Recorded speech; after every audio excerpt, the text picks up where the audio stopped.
रक्त नलिकाओं के माध्यम से अंदर जाती है।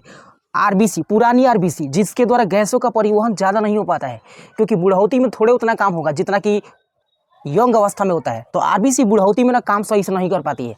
तो जब ये रक्त नलिका के माध्यम से अंदर की ओर जाती है ना, इस वाले भाग में, तो आरबीसी को, जो बूढ़ी हो चुकी है, उस आरबीसी को रेड पल्प मार देता है, जान ले लेता है उसका। तो आज के इस वीडियो में ना हम लोग स्प्लीन की संरचना और इसके अंदर कौन कौन से भाग होते हैं, उसकी क्रिया विधि के बारे में इस वीडियो में हम लोग डिटेल में पढ़ने वाले हैं।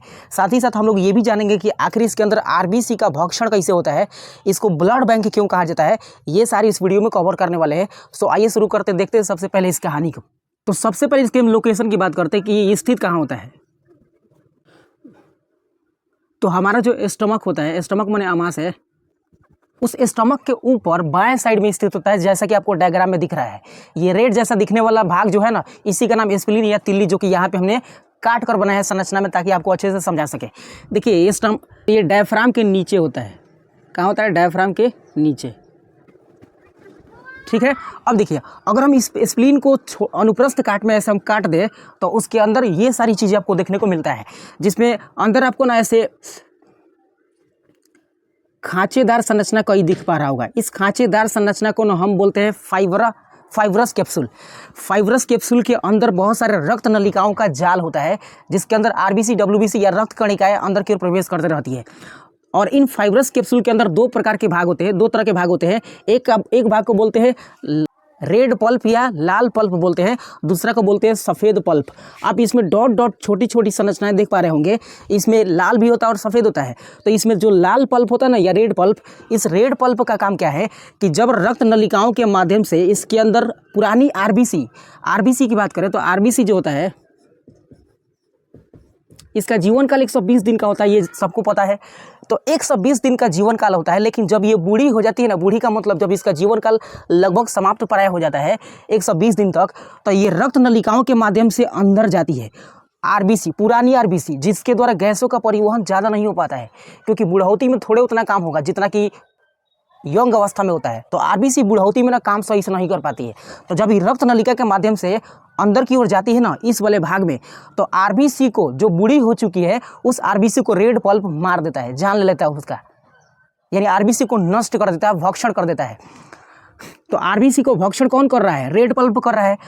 तो इसके अंदर जितना भी रेड पल्प है ना, वो सब आरबीसी को नष्ट कर देता है, जिनका जीवन काल समाप्त होने वाला है, जो बुढ़ौती हो चुकी है। इस कंडीशन के आधार पर हम बोलते हैं कि स्प्लीन जो है ना, ये आरबीसी का ग्रेवयार्ड या कब्र है। क्या है? आरबीसी का ग्रेवयार्ड या कब्र है। तो रेड पल्प ना आरबीसी को मारती है, पूरे आरबीसी को, मतलब जो इसके अंदर जिसका जीवन काल 120 दिन तक हो जाता है उसको।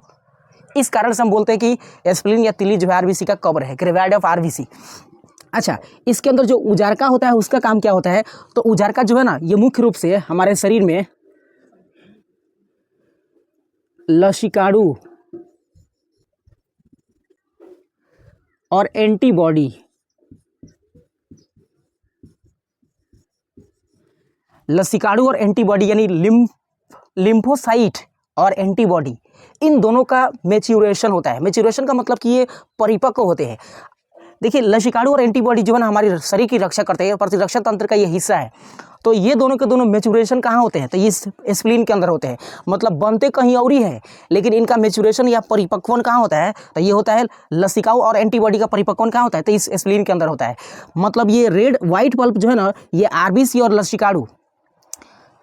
एंटीबॉडी और लसीकाडू के परिपक्वन के लिए जिम्मेवार होता है, मैच्योर यहाँ पे होते हैं। साथ ही साथ अगर इस स्प्लीन के अंदर इस रक्त नलिकाओं के माध्यम से कोई ऐसा कारक पहुँच रहा है या आ रहा है जो हमारे शरीर के अंगों को क्षतिग्रस्त कर सकता है, तो वैसे कंडीशन में इसके अंदर ही एंटीबॉडी उस कारक को मार के उलट देता है, ताकि इसको ये संक्रमित नहीं कर सके।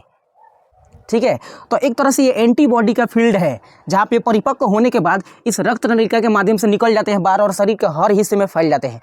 तो इनकी तैयारी यानी एंटीबॉडी जो हमारे शरीर का सेना है, इनका तैयारी या इनका फील्डिंग जो होता है, ये कहाँ होता है? तो इस स्प्लीन के अंदर होता है। जैसे आपने देखा होगा कि सेना का ट्रेनिंग कहीं और ही होता है और मारते जाके कहीं और ही है, उसी तरह से एंटीबॉडी और लसीकाडू का ट्रेनिंग कहाँ होता है? तो ट्रेनिंग सेंटर होता है स्प्लीन। और ये स्प्लीन में जब ट्रेनिंग सेंटर ले लेते हैं, तो उसके बाद यहाँ से निकल के शरीर के हर हिस्से में फैल जाते हैं और हमारी शरीर की रक्षा हर तरह के जीवाणु या विषाणु से करने लगते हैं। उसके अलावा अगर देखिएगा तो स्प्लीन जो है, स्प्लीन यानी तिल्ली या पिली है,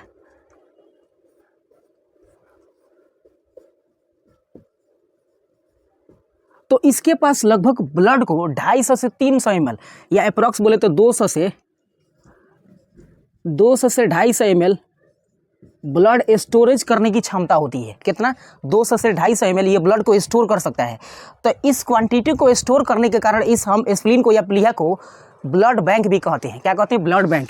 यानी स्प्लीन का दूसरा नाम क्या है? ब्लड बैंक, ठीक ना, जिसकी मैक्सिमम कैपेसिटी 250 ml होता है और मिनिमम कैपेसिटी कितना होता है? तो 200 ml होता है।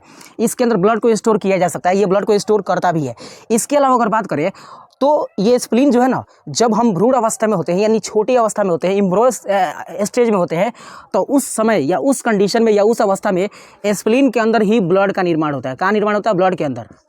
हालांकि यकृत में भी होता है। तो यकृत और स्प्लीन और थाइमस, ये तीन चीज़ें, यकृत, स्प्लीन और थाइमस, ये तीन जगहों में भ्रूण अवस्था में हमारे शरीर के अंदर ब्लड का निर्माण होता है।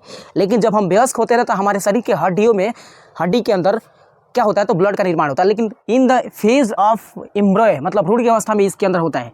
तो हमने कहा कि आरबीसी का कब रही है, क्योंकि इसमें रेड पल्प आरबीसी को मार दे रहा है, जो आरबीसी बूढ़ी हो चुकी है। दूसरा कहा कि ये स्प्लीन जो है ना, इसके पास लगभग 200 से 250 ml ब्लड को स्टोर करने की कैपेसिटी होता है, इस वजह से इसको ब्लड बैंक बोलते हैं। भ्रूण अवस्था में ब्लड का निर्माण इसी पार्ट्स में होता है। तो आई होप आपको ये सारी की सारी चीज़ें समझ में आ रही होगी। अब देखिए, जो रक्त नलिकाएं, इसमें धमनी है ना, जो रक्त नलिका है आपको ये रेड सा दिख रहा है, इसको हम स्प्लेनिक धमनी बोलते हैं। और जो यहाँ पे आपको ग्रीन से दिख रहा है, इसका क्या नाम है? तो स्प्लेनिक सीरा है। तो सीरा के माध्यम से अशुद्ध रक्त इसमें जाता है और धमनी के माध्यम से शुद्ध रक्त जाता है। देखिए, कभी कभी स्प्लीन का ना आकार क्या होता है? बढ़ जाता है आवश्यकता से ज़्यादा। तो ये किस कंडीशन में पॉसिबल होता है? एक रोग की स्थिति में स्प्लीन का आकार बढ़ जाता है, जिसका नाम है मलेरिया। क्या होता है? मलेरिया। हम जानते हैं कि मलेरिया रोग में जो प्लाज्मोडियम होता है हमारे शरीर में जब एंट्री करता है ना, तो उस कंडीशन में वो सबसे ज़्यादा आरबीसी को पीट पाट के मुआ देता है। किसको? आरबीसी को। और इतना ना ज़्यादा आरबीसी को तोड़ता है, मारता है कि आरबीसी की क्षतिग्रस्त या आरबीसी बहुत ज़्यादा नष्ट होने लगते हैं। तो जब आरबीसी नष्ट होते हैं ना, तो वो अधिकतर जाके इसी में स्टोर हो जाते हैं। अब आरबीसी इसमें स्टोर होगा तो इसका शेप और साइज बढ़ेगा, क्या होगा? बढ़ जाएगा। तो बस मलेरिया एक कंडीशन है जिस कंडीशन में आरबीसी की संख्या ज़्यादा नष्ट होती है। इस सिचुएशन में क्या होता है कि ये जो स्प्लीन या प्लीहा या तिल्ली है, इसका साइज बढ़ जाता है। तो आई होप आपको स्प्लीन की पूरी कहानी समझ में आई होगी। नेक्स्ट वीडियो आपको किस टॉपिक पर चाहिए वो आप कमेंट में हमें बता दीजिएगा।